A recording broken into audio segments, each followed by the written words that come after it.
ओम अज्ञानतिमिरान्धस्य ज्ञानाञ्जनशलाकया चक्षुरुन्मिलितं येन तस्मै श्रीगुरवे नमः। नमो विष्णुपादाय कृष्णप्रेष्ठाय भूतले श्रीमते भक्तिवेदान्त स्वामिनिति नामिने।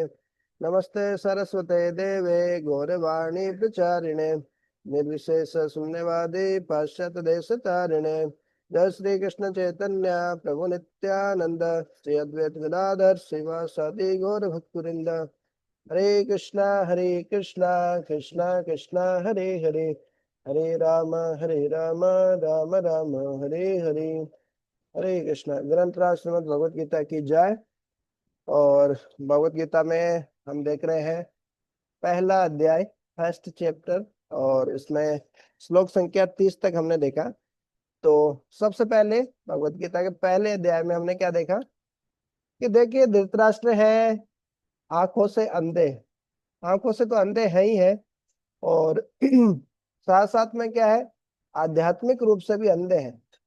आंखों से अंधा, आंखों से अंधा होना भले ही चल जाता है, दिख नहीं रहा है तो ठीक है, फिर भी चल जाएगा।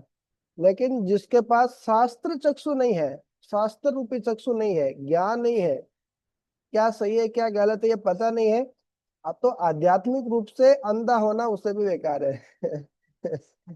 तो इस कारण क्या कर रहे हैं, धृतराष्ट्र के कारण।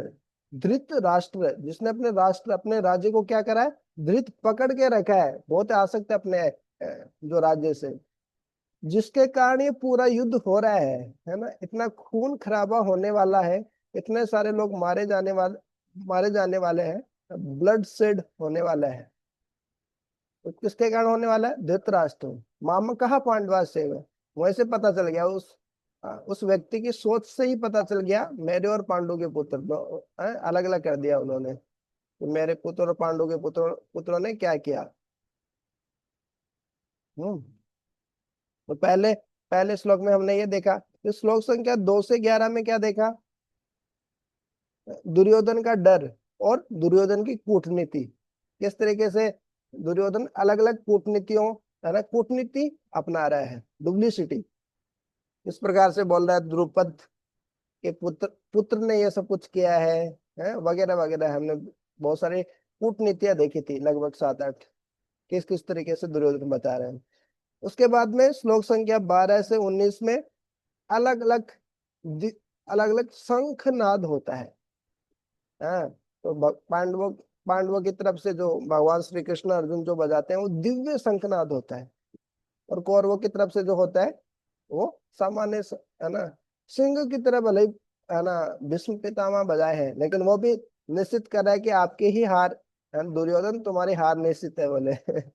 कपिध्वज, माधव, भाग्य की देवी लक्ष्मी। तो इस तरीके से बहुत सारे लक्षण आए, सिम्टम्स, लक्षण आए थे, उनसे पता चलता है कि पांडवों की विजय निश्चित है।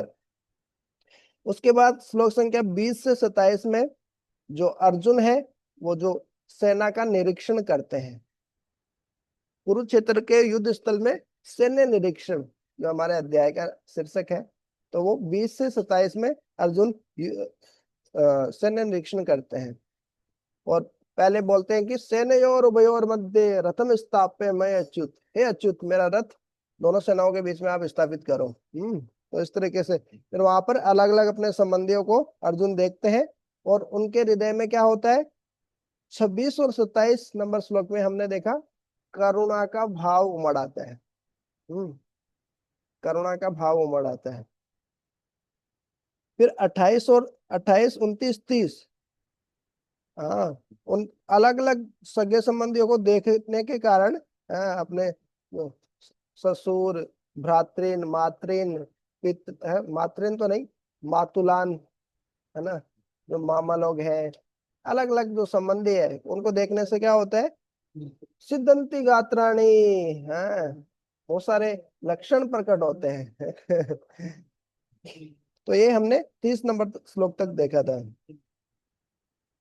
उसमें एक बार जस्ट हम रिवाइज करेंगे उसका जो तात्पर्य है, श्लोक विभाज्य का तात्पर्य जो है, उसके माध्यम से एक बार थोड़ा समझने का प्रयास करेंगे। तो शुरू में तो क्या है, 26 नंबर श्लोक में जब अर्जुन के हृदय में क्या आता है, करुणा आती है। हम्म।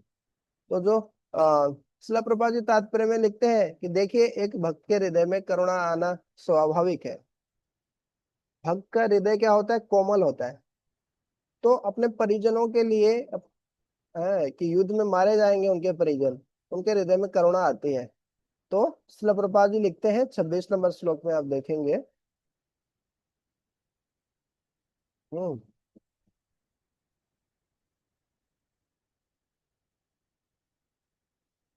28 नंबर श्लोक में लिखते हैं प्रभुपाद जी, एक भागवतम का श्लोक लिखते हैं। यस्यास्तिर्भक्तिर्भगवती अकिंचना सर्वे गुणे तत्र समासते सुरः हरौ अभक्तस्य कुतो महत् गुणः मनोरथेन आसति धावतो बहिः बहिः। कि देखिए, जो भगवान का भक्त है उनमें देवताओं के सारे गुण समासते अपने आप आ जाते हैं।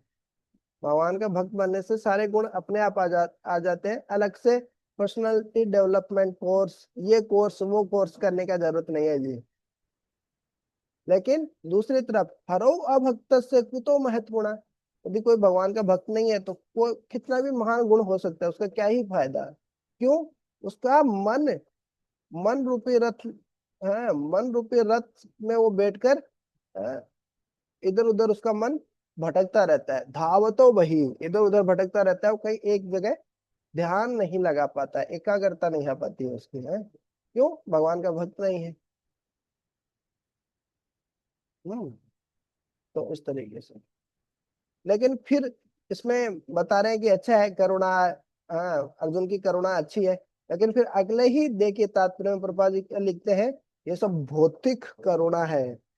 क्योंकि हमारे रक्त से संबंधित है सभी लोग, इसलिए उनके प्रति करुणा आ रही है।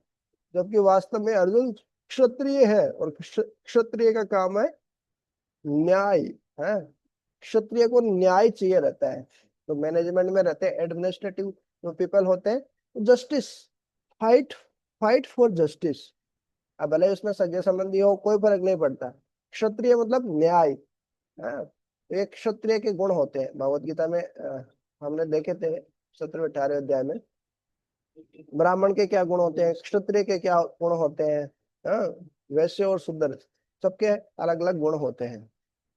तो क्षत्रिय होते हुए वो इस प्रकार से है, मेटेरियल फियर, अपने नाम प्रतिष्ठा का, जीवन का नुकसान हो जाएगा, मारे जाएंगे, इस प्रकार का डर नहीं होना चाहिए क्षत्रिय में।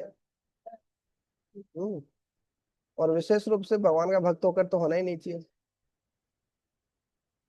हाँ। तो इस तरीके से देखिए, अर्जुन बोल रहे हैं कि मैं निमित्तानि च विपरीतानि, सब कुछ मेरे को अशुभ अशुभ दिखाई दे रहा है। तो बताइए ऐसे कैसे हो गया? मतलब अर्जुन तो भगवान के भक्त हैं, तो उनके हृदय में एक करुणा, आ, ठीक है, आना स्वाभाविक है, पहले प्रभुपाद जी बता रहे हैं। लेकिन फिर एक शुद्ध भक्त के अंदर तो नहीं आनी चाहिए ऐसी करुणा। तो बता, तो बताइए ऐसा कैसे हो गया?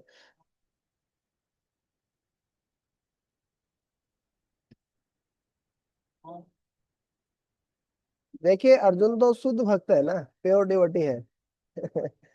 तो अर्जुन के अंदर तो वो एक करुणा नहीं आनी चाहिए। ये तो एक भौतिकतावादी व्यक्ति होता है, उसके अंदर एक करुणा आती है। वो अपने शरीर से पहचान करता है लोगों की, ये मेरे संबंधी है, ये मेरे हैं, ये तुम्हारे हैं, ये मेरे नहीं है, ये मेरा देश है, ये ये सब ठीक है, गलत नहीं है शारीरिक स्तर पर, लेकिन आध्यात्मिक स्तर पर तो सही नहीं है ये।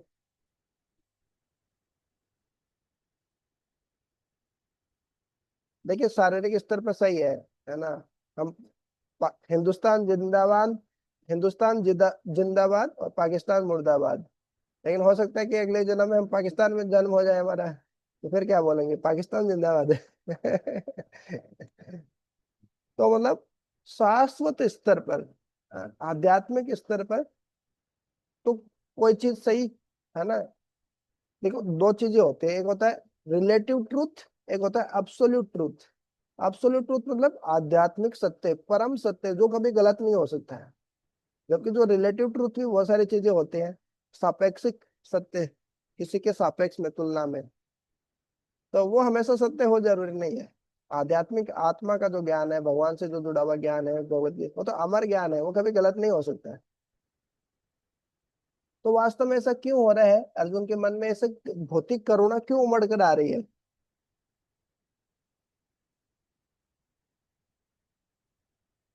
क्या लगता है तनिष प्रभु?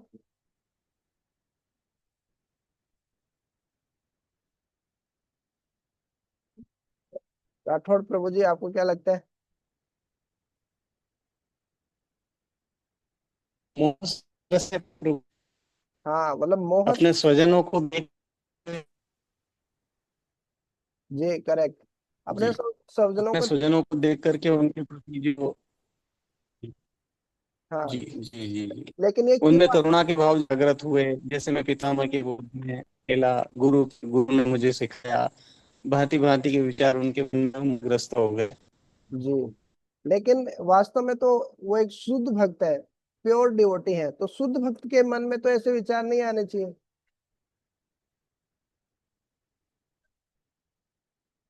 ये तो भौतिक करुणा है ना। एक होती है भौतिक करुणा, एक होती है आध्यात्मिक करुणा। आध्यात्मिक करुणा मतलब, आध्यात्मिक करुणा मतलब कि करुणा मतलब होता है कि देखिए, सब तो कोई भगवान के ही अंश है, सब जीवात्माएं तो भगवान के ही अंश है, और उनको भगवान से जोड़ना, ये है आध्यात्मिक करुणा। असली परोपकार है ये। जैसे कोई बच्चा है मेले में, मेला देखने के लिए गया और मेले में खो गया और वो रो रहा है, तो उसको मिठाई खिलाना, उसको नाना प्रकार की सुख सुविधाएं देना, वो अच्छा है कि उसको हम भगवान से जोड़ दें, वो अच्छा है? तो वो क्या अच्छा है? उसको भगवान से जोड़ देना अच्छा है। उसी प्रकार से किसी भी जीवात्मा को भगवान से जोड़ना, वो असली करुणा है। प्रचार करना, माला करवाना, भगवान से जोड़ना, भगवत गीता पढ़ना उनके साथ में बैठ के, तो वो सबसे बड़ी करुणा है। हम्म। तो हाँ, तो इस प्रकार की करुणा क्यों आ रही है, तनिष्क को बताए, क्या लग रहा है आपको?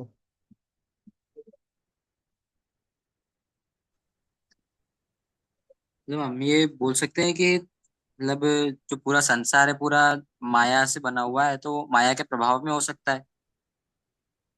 हाँ, लेकिन शुद्ध भक्त तो माया के प्रभाव में नहीं आ सकते ना। अर्जुन तो शुद्ध भक्त है, प्योर डिवोटी है, प्योर डिवोटी तो माया के प्रभाव में नहीं आ सकते।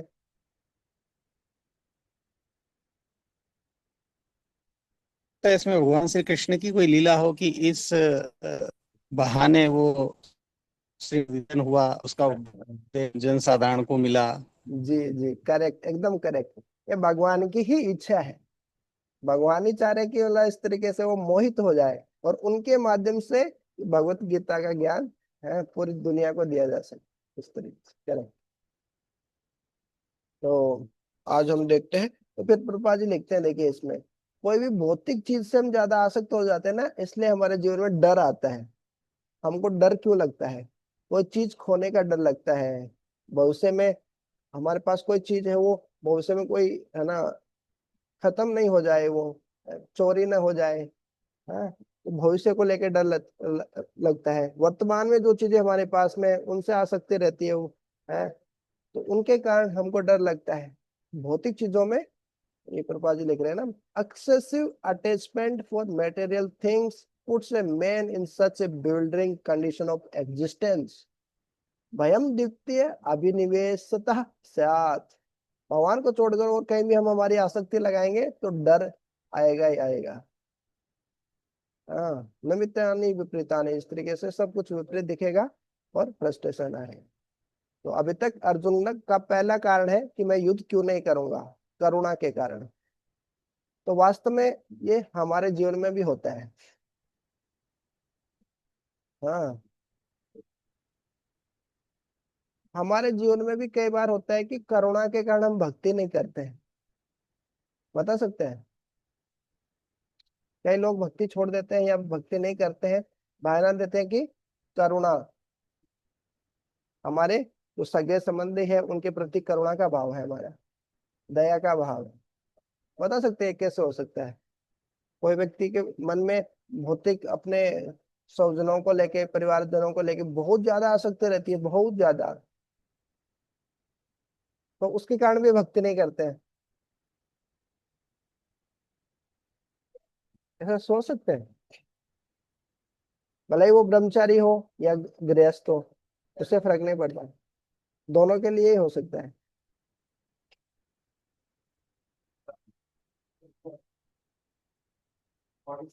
क्या लगता है आलोक, आलोक प्रभु?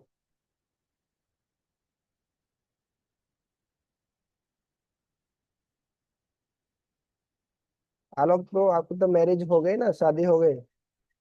क्या लगता है आपको? प्रभु जी मेरी समझ से थोड़ा बाहर है।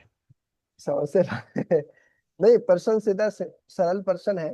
ये देखिए, हमारे घर वालों के प्रति आसक्ति होती है ना, जैसे पत्नी से ज्यादा आसक्ति है, बच्चों से ज्यादा आसक्ति है, माता पिता से ज्यादा आसक्ति है। तो कई बार हम जैसे बच्चों से पूछते हैं ना, भाई माला कर, भगवान का एक नाम जप कर। नहीं नहीं नहीं, मैं मेरे पेरेंट्स से पूछूंगा, मेरे माता पिता से पूछूंगा कि माला करने के करने। मैं बोलता हूँ यार, तेरे को मूवी देखनी है तो मूवी देखने के समय तो नहीं बोलते हो आप कि मैं पेरेंट्स से पूछूंगा, है कि नहीं? होता अज्ञान अज्ञान प्रभु जी। हाँ।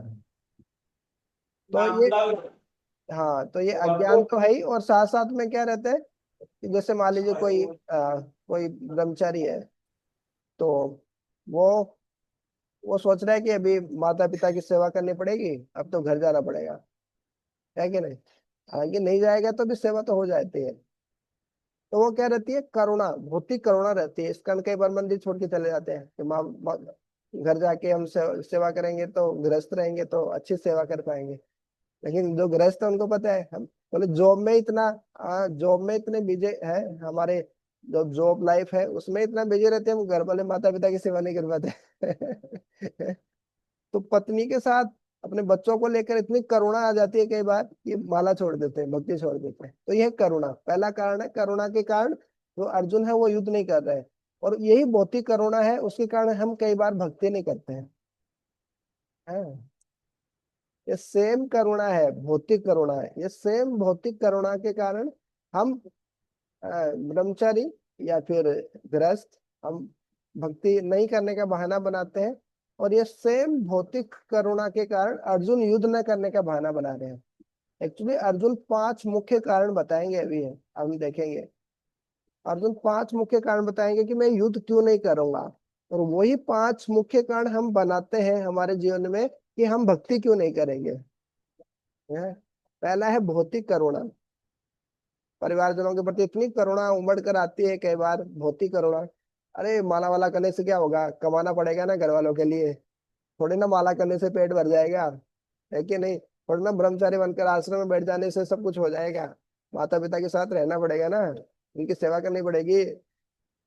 हाँ, उसको लगता है अरे पत्नी का, बच्चों का इतना ध्यान रखना पड़ेगा ना। करुणा, इतनी भौतिक करुणा उमड़ के आती है, उसके कारण हम भक्ति नहीं करते हैं।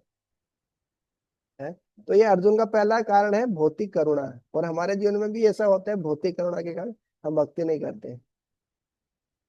दूसरा कारण जो अभी अर्जुन बताएंगे 31 नंबर श्लोक से, हम्म वो ये बताएंगे कि मैं सुख, मजा करना चाहते हैं।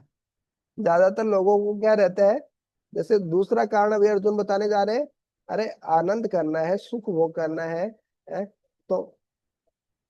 तो ये युद्ध क्यों करूं मैं? युद्ध करूंगा तो उसमें मरना पड़ेगा, काटना पड़ेगा, ये सब करना पड़ेगा, तो मैं युद्ध नहीं करूंगा।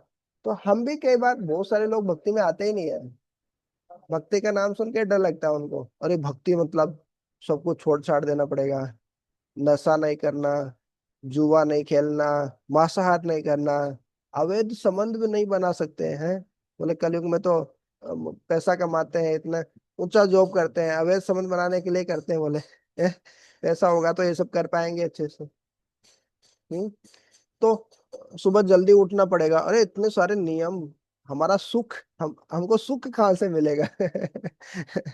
सुख की परिभाषा ही बदल गई है लोगों की, है ना? सुख की परिभाषा ही बदल जाने के कारण वो क्या रहता है, उनको लगता है अरे भक्ति भक्ति नहीं करना है, भक्ति करने से हमारा सुख खत्म हो जाएगा, हमारे जीवन में आनंद ही खत्म हो जाएगा। उनको लगता है कि आध्यात्मिक जीवन में एकदम दुखी जीवन, एकदम वो तड़पते रहते बेचारे को, ना खाने को मिलता है ना कुछ है। इस तरीके से आध्यात्मिक जीवन की उनके मन में विचार रहता है आध्यात्मिक जीवन को लेकर। हाँ प्रभु जी कुछ बोलना चाह रहे हैं। हाँ डॉक्टर प्रभु जी कुछ बोलना चाह जी जी धन्यवाद प्रभु। हमारे एक वरिष्ठ थे जो यदि करते तो वो ये कहते थे क्या भूखे मरना, भगवान कहता है भूखा रहिए। धनुष उपवास करते थे तो ये कहते थे, पूजा पद्धति की बात करते थे तो यही कहते थे। तो हर नास्तिक पने की बात करना, हर समय वो घर से भी संपन्न थे और सभी प्रकार से संपन्न थे। तो जब भी कोई उपवास वाली बात होती थी वो तुरंत काटते थे। 31 अगस्त 2001 को रिटायर हुए। उसके कुछ समय बाद इतनी घोर विपत्तियां आई उनके जीवन में साहब कि वो पैरालिसिस हो गए और वो बेड पे पड़े हैं। उनका जवान पुत्र करंट से मर गया और उनके पुत्र की 2 पुत्रियां मर गई। अर्थात कहने का ये आशय है कि शायद उनको फिर बेड पे पड़े पड़े इस बात का एहसास जरूर हुआ होगा कि ईश्वर है और वही सब कुछ लीलाएं करता है। तो हम फिर ये चर्चा जरूर करते थे कि देखो ये हर बार यही कहते थे कि क्या उपवास करना, क्या भक्ति करना, भगवान कहते हैं क्या ये करने के लिए। इस प्रकार से नास्तिकवाद की बात करते थे, लेकिन अंत तो गत्वा उनकी दुर्गति हो गई प्रभु जी। हरे कृष्णा, दंडवत प्रणाम। हम्म। हरे कृष्ण। तो हाँ इससे हम शिक्षा जरूर ले सकते हैं, हालांकि हमको प्रार्थना करनी चाहिए उनके लिए। कई बार क्या रहता है, कई बार कुछ वक्त गलत कार्य करते हैं और बाद में कुछ उनके साथ गलत हो जाता है तो फिर मजा आता है। ये लो कर्मों का नियम, every action has equal and opposite reaction. तो क्रिया प्रतिक्रिया का नियम होता है। बोले हाँ उसने ऐसे कर्म किया ना, ऐसे मिलना चाहिए था। हाँ कोई व्यक्ति जन्म से ही मतलब अब के बाद होता है ना पैरालिसिस रहता है, लकवा होकर पैदा होते हैं। तो कुछ नए भक्त रहते हैं, उनको लगता है अरे पुराने कर्म है इसके, इस कारण ऐसा हुआ है। हाँ वो तो सही बात है, मतलब कर्मों के कारण ही होता है। हर व्यक्ति के जीवन में कुछ भी जो हो रहा है हमारे ही कर्मों के कारण होता है, वो तो सही बात है। लेकिन भक्त होने के नाते हमको हमको उनके लिए प्रार्थना करनी चाहिए, हाँ कि कम से कम अब तो उनको ये अनुभूति हो, ये है ना, यहाँ भगवान है, कर्मों के कारण ही हमको सब कुछ होता है। भगवान हमारे कर्मों को भी काट सकते हैं, बुरे कर्मों को, पाप और पुण्य दोनों को काट सकते हैं। उनके आध्यात्मिक उन्नति के लिए हमको प्रार्थना करनी चाहिए। हाँ हालांकि भगवान ऐसे कोई निर्दयी व्यक्ति नहीं है कि हम उनकी भक्ति नहीं करेंगे तो हमारे जीवन में कष्ट दे देंगे। भगवान कष्ट नहीं देते हैं, हमारे कर्म ही कष्ट देते हैं। हो सकता है किसी को समझ में नहीं आए, ये सही बात है कि उपवास क्यों करें, अरे भूखे रहने से थोड़ी भगवान मिलते हैं। वो भी सही बात है, भूखे रहने से नहीं मिलते, भगवान के भजन करने से मिलते हैं। लेकिन भूखे रहेंगे तो क्या, हम ज्यादा खाएंगे तो ज्यादा सोएंगे, तो समय बहुत बहुत ज्यादा चला जाता है हमारा, इसलिए वो उपवास करने को बोला जाता है। ऐसा नहीं कि खाली भूखे रहने से हमको भगवान मिल जाते हैं, लेकिन भूखे रहेंगे, थोड़ा तपस्या करेंगे तो क्या हमारा जो ये जो दैनिक कार्य है, खाना सोना, वो समय बच जाएगा हमारा। तो वो समय हम भगवान की सेवा में लगा सकते हैं इसी कारण बस। बाकी आप यदि आपको लग रहा है कि ज्यादा खाने से आप ज्यादा सेवा कर पा रहे हो, तो अभी निर्जला एकादशी आ रही है, आप खाओ, पानी पियो, फलाहार करो, खाओ, लेकिन ज्यादा भजन करो, 192 माला करो। 24 घंटे माला करो। तो इस तरीके से कर सकते हो, कोई दिक्कत नहीं। नहीं कर सकते तो थोड़ी तपस्या करो शरीर की, है कि नहीं। तो इस तरीके से कर सकते हैं, लेकिन क्या समझ में नहीं आता है। और एक एक उम्र हो जाती है ना, 50-55 के बाद में, तो व्यक्ति फिर स्वीकार नहीं कर पाता है। अरे इतने दिनों तक मैं गलत थोड़ी कर रहा था, अब कल कल के तुम जन्मे लोग है ना, कल के पैदा हुए लोग मेरे को ज्ञान दे रहे हो, मेरे को सिखा रहे हो भक्ति भक्ति। सुनते नहीं है। आपका भी अनुभव होगा, मेरा भी अनुभव है। तो एक उम्र के बाद थोड़ा वो सु- पक्का गड़ा हो जाता है ना, तो सुनने की वो परिवर्तन, जीवन में परिवर्तन लाना भी इतना आसान नहीं होता है। तो इस कारण हमको प्रार्थना करनी चाहिए उनके लिए, है ना। और कम से कम हम अच्छी भक्ति करेंगे तो फिर बाकियों को भी प्रेरणा मिलती है, बिना बताए प्रेरणा मिलती है फिर, वो भी कर देख देख के ज्यादा सीखते हैं लोग। तो दूसरा कारण यही है कि अभी देखिए अर्जुन क्या बता रहे हैं, न च श्रेय अनुपश्यामि। दो चीजें होती हैं, प्रेय, प्रेय और श्रेय। प्रेय मतलब तुरंत फायदा जो हमको मिलता है। जैसे कोई एल जैसे कोई शराबी रहता है तो शराब पीने से तुरंत उसको फायदा मिलता है, सारी टेंशन खत्म हो जाएगी बोले, सब खत्म, जो लोन लिया है कर्जा लिया है कोई टेंशन नहीं बोले। एक होता है प्रेय, एक होता है श्रेय। लॉन्ग टर्म में, लंबे समय में हमारा क्या फायदा है। जैसे कोई बच्चा है, प्रभुपाद जी जैसे उदाहरण देते हैं इसमें, कोई बच्चा है वो वो खेलना चाहता है तो उसका वो प्रेय है, तुरंत उसको मजा चाहिए। लेकिन उसकी माता जी उसको बोलती है भैया पढ़ाई कर ले, भाई बेटे पढ़ाई कर ले, तो वो उसका है श्रेय। हाँ, आगे जाके उसका फायदा होने वाला है उसका। तो अर्जुन भी ऐसे ही बोल रहे हैं, न च श्रेय अनुपश्यामी। मैं कोई श्रेय, मेरा कोई कल्याण नहीं देख पा रहा हूँ। हत्वा सौ जन्म आहवे। आहवे मतलब युद्ध में, जो ये युद्ध का आह्वान हो रहा है, घोषणा हो रही है, उस आहवे में, तो आहव जो युद्ध है उसमें अपने 100 जनों को, अपने खुद के जो परिवारजन है उनको मारकर मैं कोई अपना कोई कल्याण नहीं देख रहा हूँ। अरे घर वालों को, अपने स्वजनों को मारकर क्या मेरे को फायदा मिलेगा। न कांक्षे विजयम कृष्ण न च राज्यम सुखानी च।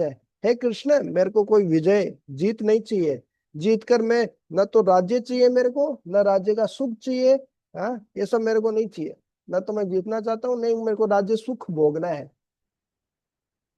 तो इस तरीके से कौन बोलते हैं, अर्जुन बोलते हैं। अर्जुन बोल रहे हैं कि देखिए मान लीजिए आपको भूख ही नहीं है, आपको हंगर, भूख ही नहीं है, तो आप कुकिंग करेंगे क्या, रसोई करेंगे। भूख ही नहीं तो कुकिंग क्यों करेंगे, हम नहीं करेंगे। उसी तरीके से अर्जुन बोल रहे हैं, हे भगवान, मेरे को राज्य नहीं चाहिए, है ना, राज्य सुख नहीं चाहिए, तो मैं क्यों अपने ये 100 जनों को क्यों मारूंगा। तो इस तरीके से एक और कारण दे रहे हैं कि मेरे को कोई श्रेय नहीं दिख रहा है इसमें, मेरे को कोई फायदा नहीं दिख रहा है मेरे 100 जनों को मार के। क्यों, या तो मारूंगा क्यों मैं, या तो राज्य सुख चाहिए या मेरे को विजय चाहिए, तो दोनों ही नहीं चाहिए। लेकिन देखिए एक क्षत्रिय होता है वो बिना राज्य के नहीं रह सकता है। क्षत्रिय को जीने के लिए को ना कोई राज्य को ना कोई, है ना, राज करने के लिए को ना कोई एरिया चाहिए रहता है उसको। तो क्षत्रिय होने के नाते वो ऐसे नहीं बोल सकते कि नहीं मेरे को कुछ नहीं चाहिए। वो सन्यासी थोड़ी है। आगे बोलेंगे भी सही कि मैं तो इस सन्यासी बन जाऊंगा और जंगल में चला जाऊंगा और भिक्षा मांगूंगा। लेकिन उनका स्वभाव जो ब्राह्मण वाला है वो नहीं है। मान लीजिए अर्जुन चले गए, युद्ध करने के लिए चले गए, मतलब सब कुछ छोड़ छाड़ के जंगल में चले गए। अब भिक्षा मांगने के लिए गए हैं और कोई उनको भिक्षा नहीं दिया, उनका अपमान कर दिया, तो क्या होगा बताइए।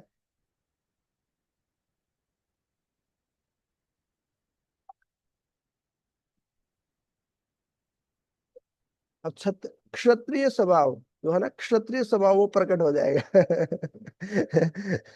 गुस्सा आ जाएगा। हाँ? तो वो नहीं चलेगा, फ्रस्ट्रेशन में नहीं चलेगा, अपने स्वभाव के अनुसार कार्य करना पड़ता है ऐसा। ठीक है, तो अपन स्टार्ट करते हैं। न च श्रेयो अनुपश्यामि। न च श्रेयो अनुपश्यामि। हत्वा स्वजनम आहवे। हत्वा स्वजनम् आहवे।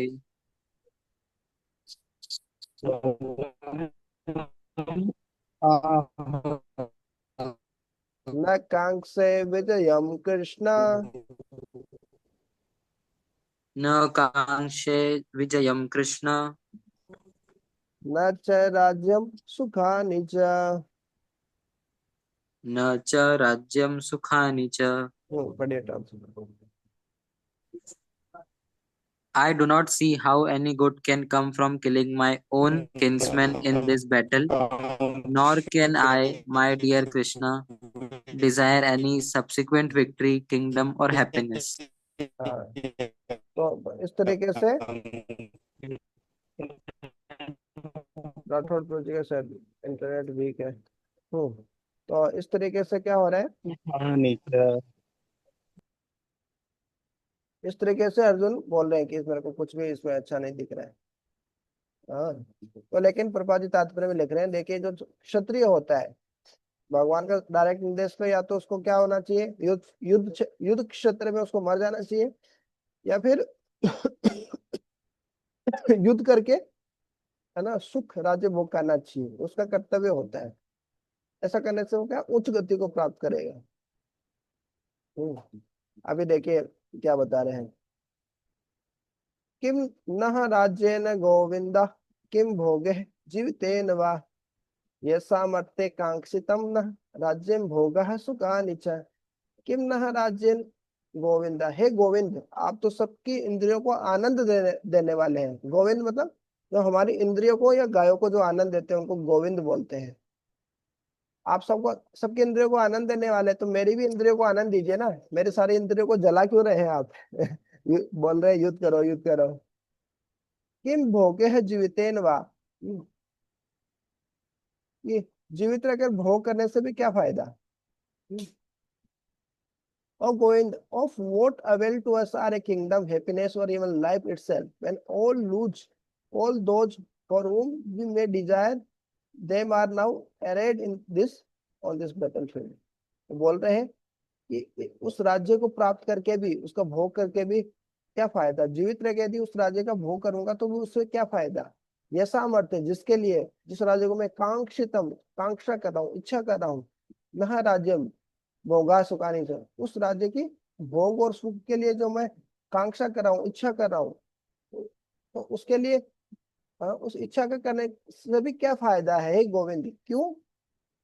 ते इमे अवस्थित, वो सब के सब लोग, देखिए जिनके साथ हम रहकर आनंद सुख भोग करेंगे, वो लोग ही नहीं रहेंगे, हमारे परिवार वाले ही नहीं रहेंगे, कोई रहेगा नहीं आप हमारे आसपास में, तो हम क्या आनंद सुख भोग करेंगे? है क्या नहीं? क्यों?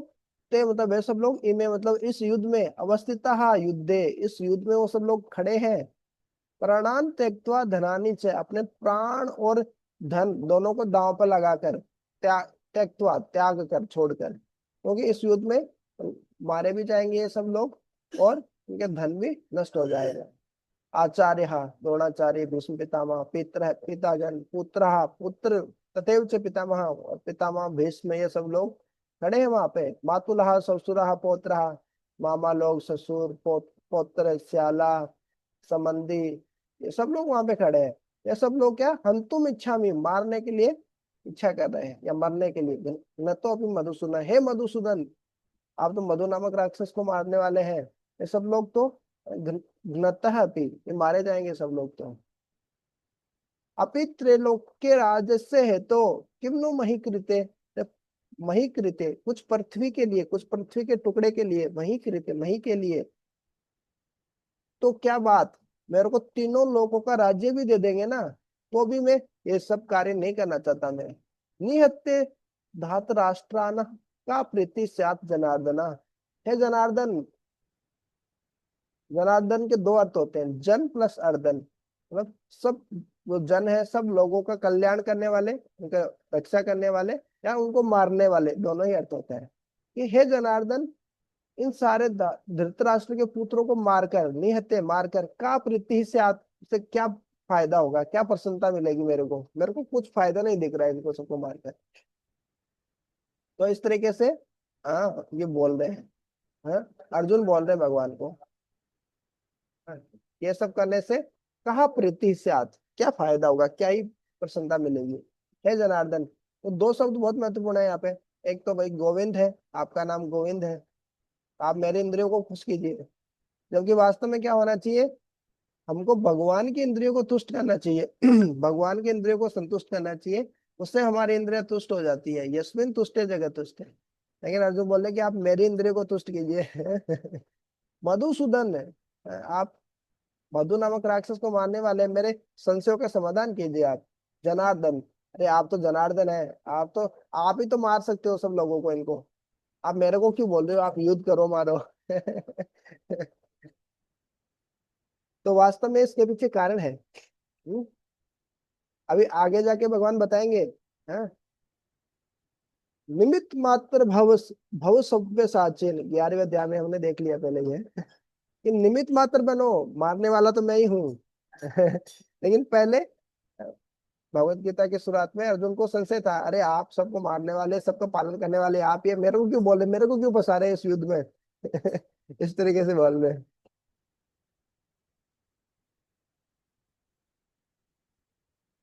किम न राज्येन गोविंद किम भोगे है जीवितेन वा। जीवित रहकर भोग करने से भी क्या ही फायदा, क्या ही मिलेगा उन्हें?